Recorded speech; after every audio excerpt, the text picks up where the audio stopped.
नमस्कार दोस्तों, मैं डॉक्टर अरुण गुप्ता हूँ। मैं एक दिल्ली बेस्ड इंटरवेंशन रेडियोलॉजिस्ट हूँ। बहुत सारे पेशेंट्स के मन में कन्फ्यूज़न रहता है कि अपनी वेरिकोसील के लिए सर्जरी कराएं या एम्बोलाइजेशन कराएं, रिकरेंस रेट की क्या स्थिति है, कितना रिकरेंस रहता है। मैं आपको सारी बातें डिटेल में डिस्कस करूंगा आज एक केस के माध्यम से। ये एक स्टोरी है 25 इयर्स मेल की, जो हमारे पास आए थे वेरिकोसील की प्रॉब्लम के साथ। इनकी सर्जरी 2022 में हुई थी और दिल्ली के एक बड़े फेमस यूरोलॉजिस्ट हैं जो यूट्यूब पे बहुत एक्टिव है, बहुत बुराई करते हैं एम्बुलेशन प्रोसीजर की कि हमारी कॉइल्स भाग जाएंगी, रेडिएशन से शरीर जल जाएगा।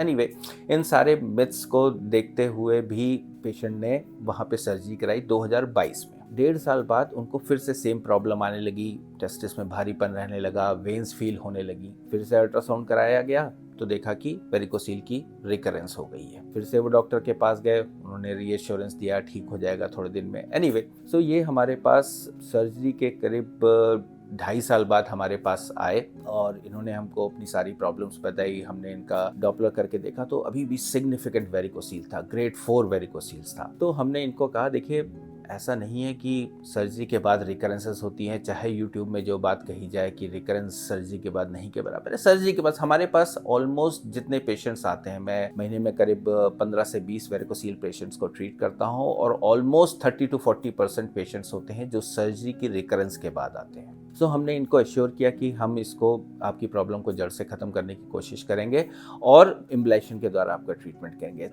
मैं आपको इस केस के वीडियोस के थ्रू दिखाऊंगा कि किस तरीके से सर्जरी के बाद भी नसें छूट जाती हैं, रिकरेंस होती हैं और कंप्लीट रिफ्लेक्स बना रहता है।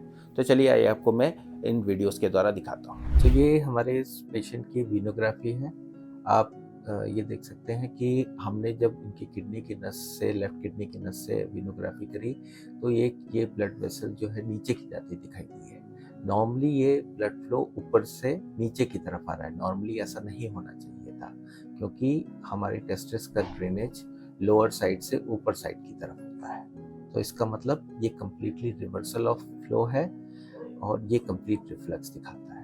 अगर हम इस वीनोग्राफी आप देख सकते हैं कि ये वेन पूरी हमारी टेस्टिस के अंदर तक जा रही है, सारी नसें वेरिकोसील की सूजी हुई है जिसकी वजह से इस पेशेंट को डिस्कम्फर्ट हुआ है। और आप इस वीनोग्राफी पे समझ सकते हैं, आपको देखने पे कहीं भी नहीं लगेगा कि ये वेन कहीं से लाइगेट हुई है, कहीं से बंद की हुई है। मतलब सर्जरी के बाद ये पूरी नसें जो है हमारी खुली हुई दिखाई दे रही हैं।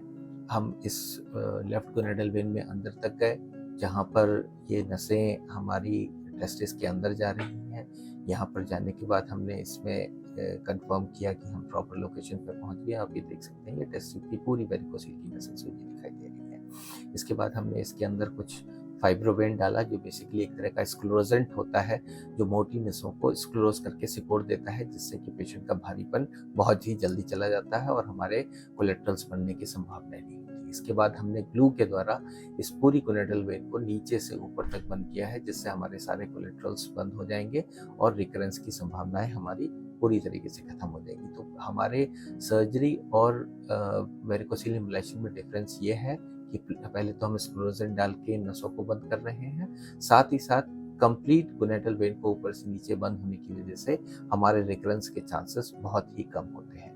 तो ये हमारा ग्लू देख सकते हैं आप, पूरी तरीके से सेटल हो गया है गोनेडल वेन में। और इसके बाद जब हमने इनकी वीनोग्राफी करी तो हमारी गोनेडल वेन नीचे की तरफ नहीं दिख रही है, मतलब कोई रिफ्लेक्स नहीं बचा है। इस तरीके से आपने देखा कि किस तरीके से सर्जरी के बाद भी हमारे रिकरेंसेस होती हैं और हम उसको एंजियोग्राफी के द्वारा किस तरीके से कंप्लीट ब्लॉक कर देते हैं और पेशेंट कंप्लीटली ट्रीट हो जाता है। देखिए, आपने देखा कि इवन सर्जरी के बाद रिकरेंसेस के द्वारा किस तरीके से नसें कंप्लीटली ओपन रहती हैं और वेरिकोसील की रिकरेंस होती है। मैं ये नहीं कहूँगा कि सर्जरी कोई ख़राब ऑप्शन है, बट ये कहें कि सर्जरी के बाद रिकरेंस नहीं होती है तो आप चाहे लिटरेचर, इंटरनेशनल लिटरेचर, जो हमारा एक्सपीरियंस है वो यही बताता है कि सर्जरी के पास रिकरेंस के केसेस आते हैं हमारे पास और उनको कम्प्लीटली हम ट्रीटमेंट दे पाते हैं। ऐसा नहीं है कि एम्बुलेशन में रिकरेंस के चांसेस 0% है, मैं इस बात को बिल्कुल नहीं मानता हूँ।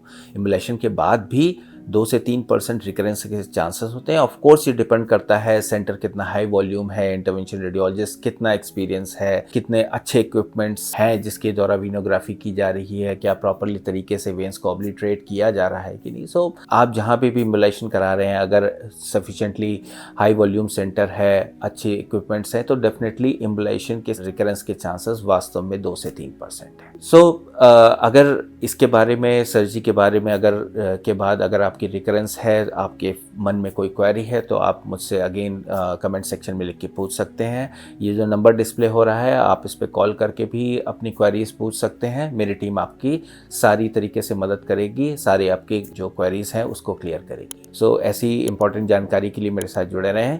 धन्यवाद।